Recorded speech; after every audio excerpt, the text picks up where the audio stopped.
You may be seated. Who here today is familiar with the comic book character, the Incredible Hulk? Well, for those of you who are familiar with the Incredible Hulk, or not familiar with the Incredible Hulk, let me take a moment to explain the background of the story.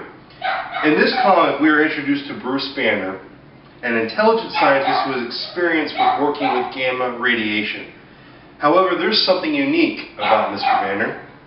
When Bruce gets angry, his anger begins to build and build and build until he cannot control it any longer.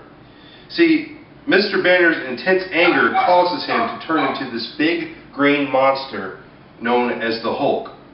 Without self-control, the Hulk unleashes his rage on others and causes destruction wherever he goes. Today, as we discuss how to deal with anger in a marriage, we will look at the books of Ephesians and James in order to understand how to control our anger before it destroys our marriage and everything that we hold dear. The Apostle Paul has informed us that we are to be angry and do not sin. In other words, being angry is not wrong or ungodly. There are cases where husbands and wives, for instance, can be angry with each other without acting ungodly. For example, if a spouse commits an immoral act against God and the marriage, then the other spouse would have the right to be angry with his or her spouse. We do not need to forget that even God himself has gotten angry on many occasions, such as the Garden of Eden, the flood, the Tower of Babel, and Sodom and Gomorrah. Anger becomes a problem when it leads someone to sin. When a husband or wife lets their anger grow to a point where they say demeaning things or commit violent acts against their spouse, then it becomes sin. A follower of Jesus Christ must not let their anger turn into rage. This tends to happen, ladies and gentlemen, when someone is betrayed, cheated, lied to, or hurt in any way. Then they let the anger fester instead of forgiving the person who caused them pain.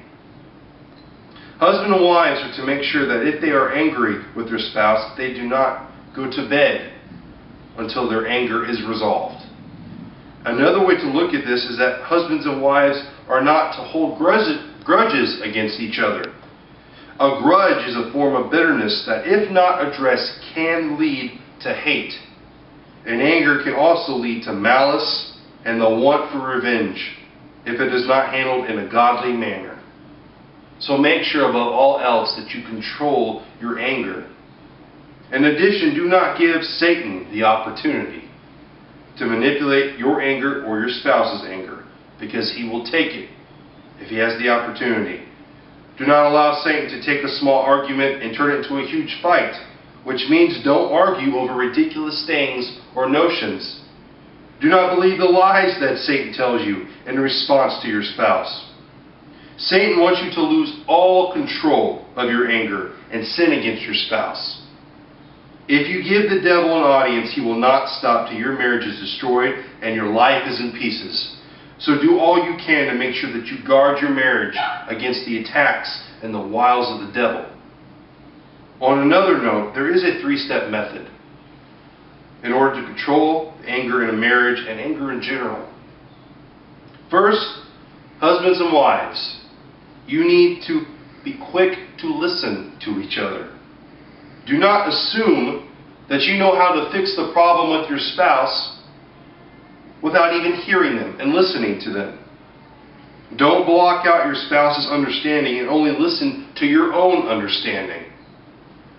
Don't cut your spouse off if you hear something that you don't agree with or something you don't like. We need to listen, above all else, to our spouses with godly ears and not our own, with godly understanding and not our own understanding. Second, after you have truly listened to your spouse, then be slow to speak. Make sure that you are careful not to say words that are considered to be sinful and hateful toward your spouse. Think and lean on God's understanding before you respond at all to what your spouse has said. Sometimes being slow to speak involves taking some time to yourself to pray, think, and meditate over what your spouse has said to you or what you have said to them. A righteous person will speak little and do much, but a wicked person will speak a lot and do nothing. Finally, be careful not to let your speech turn into wrath. For if you are someone who is easily angered, and you are hard to appease, then you are wicked instead of righteous. Do not let mere words or people let you to act in wrath, and do not take your anger out on your spouse or anyone else. So in closing, let us remember as we leave here this morning that the wrath of a person is incompatible with the righteousness of God. It cannot work. Husbands and wives are to work righteousness in each other and not to give into wrath. Do not use your wrath in order to achieve a false goal of God, which is really a desired goal of the self. And above all, we need to remember that wrath has no place in a marriage, for it is the righteousness of God. The righteousness of God must be put in the center of the marriage. For it is the righteousness of God that is connected to the agape, or the unconditional love, that is manifested in Jesus Christ. Amen.